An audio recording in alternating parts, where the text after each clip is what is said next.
Hey everyone, it's Rob Adams of the Actors Workshop, and we are finishing up the 80s today with 1989.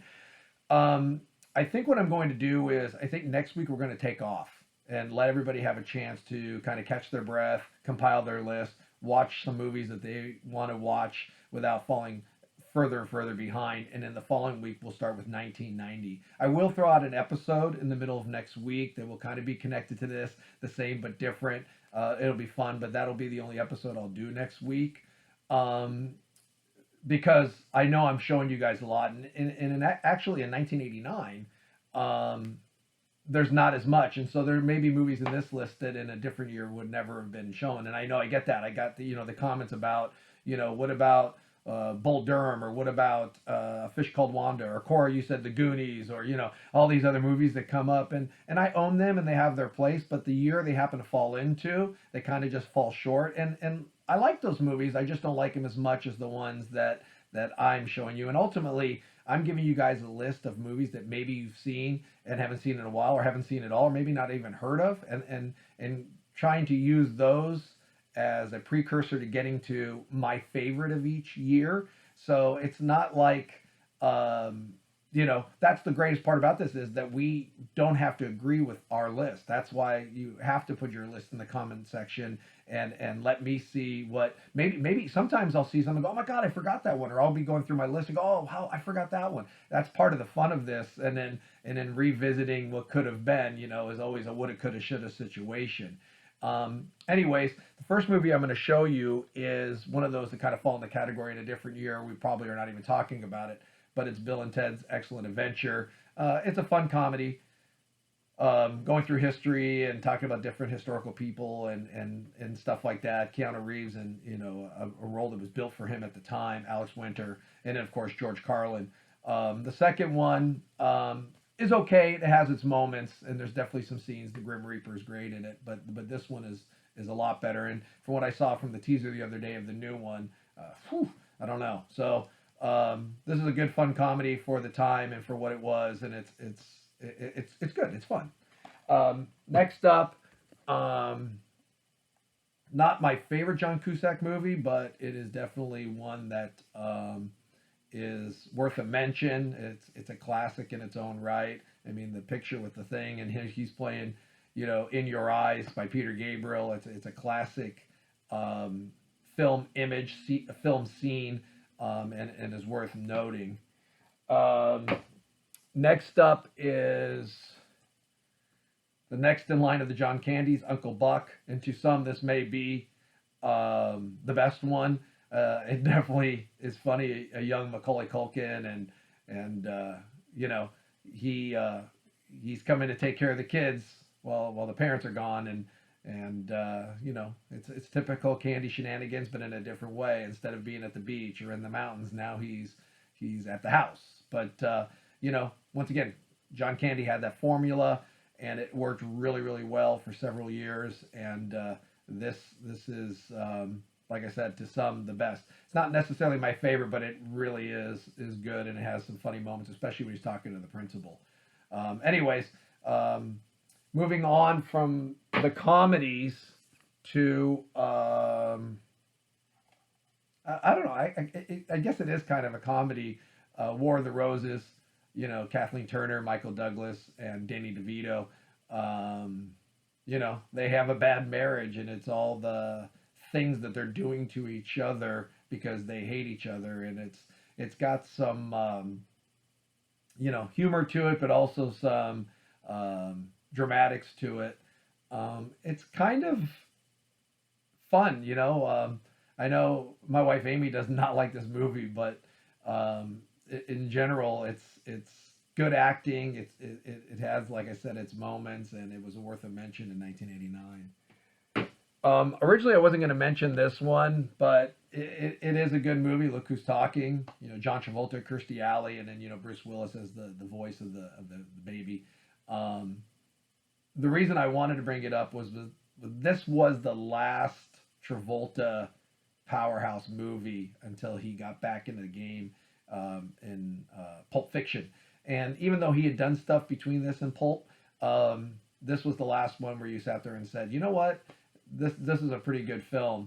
and it's kind of the roller coaster ride that you do in film. I mean, Travolta's riding a wave since like the early '70s, all the way through the end of the '80s, and then a few years of a dry spell until Pulp Fiction that kind of gets him going again. But Look Who's Talking is a fun film and a fun comedy, and they tried to do a second and third one, but couldn't really replicate what this one brought to the table. All right, a baseball movie, Field of Dreams. We all know it. If you build it, he will come. Ease his pain. It's a fun movie, and I like these kind of movies where they actually film on location. That they actually built the baseball field at a farm in Iowa, and you can still go visit it today. And when they went to Boston, they're really at Fenway Park and stuff. So you're really seeing the real locations. And then the story's great. I've always been fascinated with the story of the Chicago Black Sox of 1919 and Joe Jackson and all of those kinds of things. I personally believe he should be in the Hall of Fame.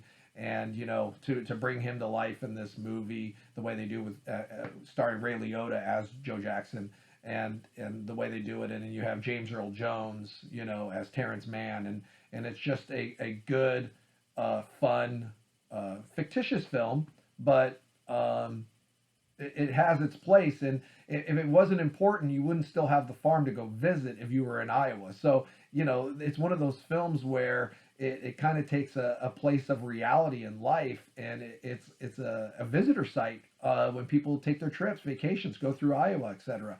It's a great Kevin Costner film, and like I said, most people have heard of it, most people have seen it, but it's definitely a mention in this year. One that people may not know as well, the Dream Team. They're mental patients who their doctors taking them to a Yankee game, and stuff happen, and they end up in New York on their own. Stars Michael Keaton, who's just a megastar at this time. Christopher Lloyd, of course, who is really popular as Doc Brown from Back to the Future. You have Peter Boyle from Young Frankenstein, Taxi Driver, etc. And you have Stephen Furst, of Animal House fame. So you have a really good group of seasoned actors, and you have a young Lorraine Bracco, from Goodfellas, that she will do a few years later. But this is one of her first movies, and she plays the ex-girlfriend of Michael Keaton. And you have a really good, strong cast. And once again, you let them loose on New York City, and it's a fun movie. And this is another one that I remember seeing in the movie theater, and I loved it from the get-go. I was a big Michael Keaton fan at this point, right? Once I saw Night Shift and then watched Mr. Mom, I mean, it was just whatever Michael Keaton was in was worth the watch. And this one is one of his ones that's not as popular, but is really, really strong. All right, a couple of Morgan Freeman movies. He's actually on this list 3 times. Lean on Me, where he's a principal hired to come in and straighten out a high school, and he is strict and he is strong, and it is great. This is a really, really good film, and he is really, really good in it, and it's really enjoyable. If this is on TV, I'm watching it. It is awesome. So if you haven't seen it, you need to check it out. The next one on the Morgan Freeman list is Driving Miss Daisy. Him and Jessica Tandy, and we always talk about acting is about relationships, and their relationship is really, really strong, and it really, really makes this movie. Dan Aykroyd's great as the son in it and all of that kind of stuff, but it really is about these two. And it's funny when we talk about acting, young actors, we always think about the script and the importance of dialogue and all that stuff, but it really isn't about that. It's about behavior. People are fascinated with behavior, and if you're truthful in that behavior, then people buy into what they're watching. And there's a fun story about Morgan Freeman because he ages throughout this film. And they asked him, when he got older, how he handled being an older man. And he said the only thing he did was he would walk like he had glass balls. And if you watch the movie, he walks really slow and tender. And understanding that's what he was doing, it makes it even more fun to watch because you see the realism of it. And it's funny because he's not even talking about acting. He's just talking about this is a behavior that made it really easy for him not to think about it, but just to be able to walk and move like an older man. And he's really good in it. Morgan Freeman is such a talent. And this movie is terrific. All right, we'll get to the third Morgan Freeman in a bit. Okay, moving on to the last group of films here that I have. Um, Sex, Lies, and Videotape. Andy McDowell, James Spader, Peter Gallagher. This is a Criterion. It's packaged really, really nice. Slipcase, the whole 9 yards. They do such a great job with their stuff. Um, this is a great 80s film. And once again, we talked about James Spader a couple days ago. Anything with Spader, I mean, he was really, really good in the 80s. He was in a lot of great movies. And this is just another one that is really, really good and really, really strong and is a must watch. All right. Michael Keaton again. Jack Nicholson. Kim Basinger. And you got Batman. I'm wearing the old school Batman today. It was unintentional. I just realized it when I brought this up. I am partial to the TV show because that's what I grew up with. But I think this was a great introduction to the movies for Batman. I thought Michael Keaton did a great job. Jack Nicholson as the Joker is phenomenal. And I think it really started off a franchise that is fun. And what I like when they did the next series of them, you know, with Batman Begins, Dark Knight Rises, they did it completely different. So you have almost two different series. It's not like a continuation. Sometimes, in my opinion, like the Spider-Mans kind of just are a run-on. I think the newer ones are doing a good job, but they're kind of a run-on. They really don't separate themselves. I think these Batmans and the new Batmans kind of separate themselves, which I think is really, really important. But this was a really, really strong film. In '89, and it was a good start to Batman, like I said, in the film side of things, and the cast is terrific. Another sports movie. I mean, what can you say? The classic Major League. Charlie Sheen, Tom Berenger, Corbin Burnson. It's a great baseball classic. It never gets old. The comedy never gets old. The one-liners never get old. It's just, once again, this is a movie you can watch over and over and over again because you get a little bit of everything. You get the love story, you get the baseball, you get the comedy, and it just and with the actors in it, it's off the charts. You know, it is really, really strong.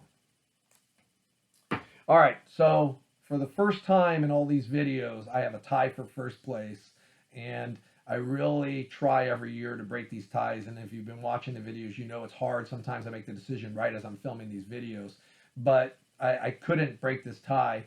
And I think it's fair for it to be a tie because they're very different in their genres of what kind of films they are. So because they're so different, I made the decision. And since these are my videos, we have a tie for number one in 1989.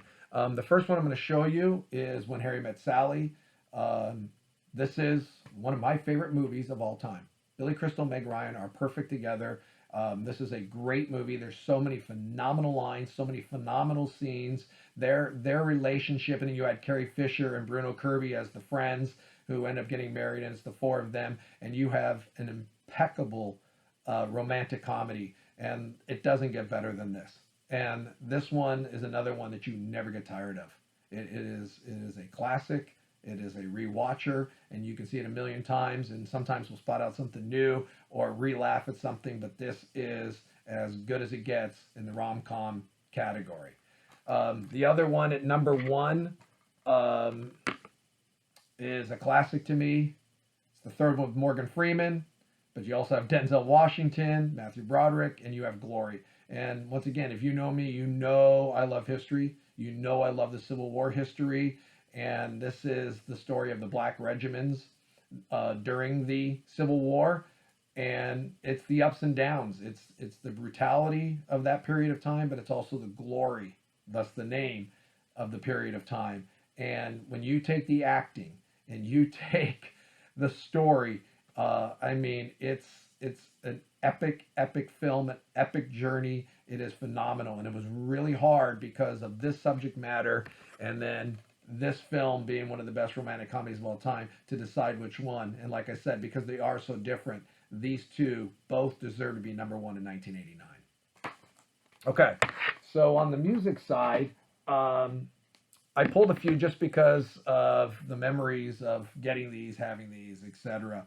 And sometimes it's the subject matter of the album that's really cool. So I had bought this one, Metal Churches, Blessing in Disguise, and depending on the angle, the cover changes, which is kind of cool, on cassette at the swap meet when it came out. This is a strong album.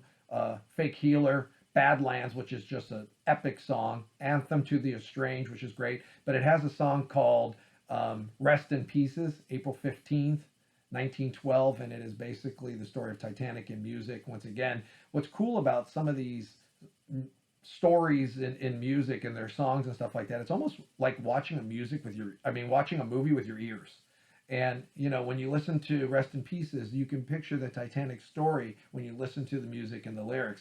So I really wanted to point that out because there's a good connection to the film side with this. Next up, as always, I like to point out a Rush album. I haven't shown you one in a few years. Thought I'd show you Presto. This was their first on Atlantic Records. Show Don't Tell, Presto, Hand Over Fist, Available Light, one of my favorite Rush songs, ends this album. There's a lot of really, really good songs. Anagram. There's literally a song written in anagrams. That's the name of it, Anagram, and in parentheses, it's for Mongo. That's their tribute to Blazing Saddles and the character of Mongo in it. And like I said, the whole song is written in anagrams. It's very creative. It's very genius, and it's a lot of fun. But I haven't talked about Rush, like I said, in a few episodes, so I wanted to point this album out. And as you see, the artwork kind of matches the album title. It's Presto, and it's a bunch of rabbits coming out of a hat. So kind of fun in Rush's style. Next up, a couple years ago, we talked about Sabotage. This is Gutter Ballet. Once again, the artwork on some of these albums is off the charts. You start to see, we were talking about them being influenced by classical. You start to hear piano being implemented into their music. Not keyboards, piano. And what I started to learn when I was listening to this album is piano and heavy metal goes really well together. And it's a really, really strong album follow-up to Hall of the Mountain King. You have Of Rage and War, you have Temptation, Revelation, you have Hounds, you have the title track Gutter Ballet, which is phenomenal. You have Summer's Rain. There's just so many good songs on this, and they are building as we go forward with them into a different band, and we will get there as we get into the 90s, but that's why I'm starting to show you some more Sabotage. But Gutter Ballet is very, very strong, but very, very different than Hall Mountain King from 1987, which is kind of cool. So you're getting the same sounds and stuff like that. You still got that Chris Oliva guitar that is off the charts, but you're starting to get a different feel to the music when you add the piano and more of a classical sound. And like I said, we will cover more of them as we go. All right, my semifinalist for 89 is Black Sabbath, Headless Cross. And I wanted to point this out because I really, really like this album. It's easily one of my top 3 or 4 Black Sabbath albums. The vocalist is a guy named Tony Martin, and he was on 5 Black Sabbath albums, and he's not as well known as Ozzy Osbourne or Ronnie James Dio. But what was cool about him, and I saw them live with Tony Martin, not during this tour, but later on, but I saw them with Tony Martin. And Tony Martin sang the Ozzy songs really well, but in his own style. He sang the Dio songs really well, but in his own style. And what's cool about that is we always talk about as actors, you have to, you can't make somebody adapt to you. You have to adapt to the person, right? And so that is the collaboration of acting. That is the collaboration of music. And Tony Martin did these things in his own style, but still made it work with the older style. And that is using what you get. And it's a great acting lesson. And this album is a great example of what he brought to Black Sabbath with songs like Headless Cross, Devil and Daughter. Once again, I know I keep saying this, but that's one of my favorite Black Sabbath songs of all time. You have Black Moon, you have the final track, Nightwing, and many, many more. This is a really, really great album. And I remember, once again, buying this on cassette and listening to my truck over and over and over and over and over again. And what's funny is I still have a lot of these albums. I still have a lot of these cassettes. They're put away, but I still have them. And then, of course, had to upgrade eventually the CD. But these are really, really good. And there was another one I wanted to mention as I just thought about this now, and I'm going to pull it real quick, is Joe Strummer's Earthquake Weather. And the reason I'm bringing that up is Joe Strummer was with The Clash, and this was his first solo album. Many years after The Clash had kind of broken up. He tried to do one more Clash album, and it kind of didn't work. It kind of failed. And it's funny because even in the Clash band, today they don't really count that as a Clash album, even though it was. But this was his first solo album, and you can't find this, right? This is out of print. So if you're able to find the music, hopefully on Spotify or something like that, you need to really listen to it, because songs like Island Hopping and Gangsterville and those kinds of things are really, really good. And it's really a fun album. And I'm trying to give you different styles of music and different things to check out. This is not the Clash. It's very different, but yet you hear the voice of the Clash, which is kind of neat. So that's Joe Strummer's Earthquake Weather. All right. But number one for 1989 is Tom Petty's first solo album, Full Moon Fever. Full Moon Fever. Okay. So I Won't Back Down, Free Falling, Running Down a Dream. They did the Apartment song, and it's just really, really good. They did a Birds remake of I can't even think of the name of it. Feel a Whole Lot Better. Anyways, it is really, really, really a strong record. And you know what? Tom Petty and the Heartbreakers had a lot of really good records. I went back to like 1983 and I was like, oh, I forgot to mention Long After Dark. I really enjoyed that album by him, or Southern Accents. And there are some fun ones, but I think this solo album is really his complete record. I think this is like the whole compilation of Tom Petty in one record, and I really, really like it. I really, really enjoy it.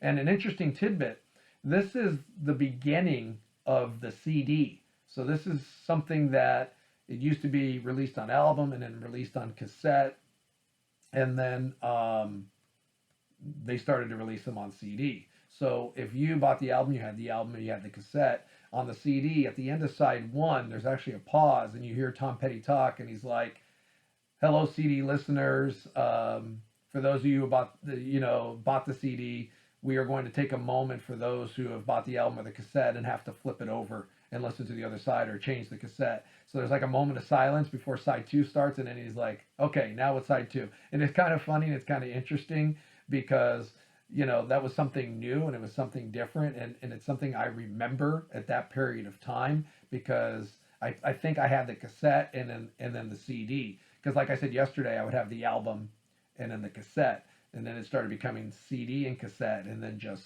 CD. And this was one of those first ones. But my number one for 1989 is Tom Petty's Full Moon Fever. It's really, really good from start to finish. And I probably missed out some songs, but anyways, really, really good, really, really strong. You need to check it out. And then, like I said, for the film side, we got two. Glory and When Harry Met Sally. All right, so like I said, we're going to take a week off. 1990 will be in 2 weeks, but I will throw an episode out in the middle of the week, so look for that. Leave your comments, leave your list, make sure you're subscribing, liking, doing all those things. I hope you guys have a great weekend, and we'll see you soon.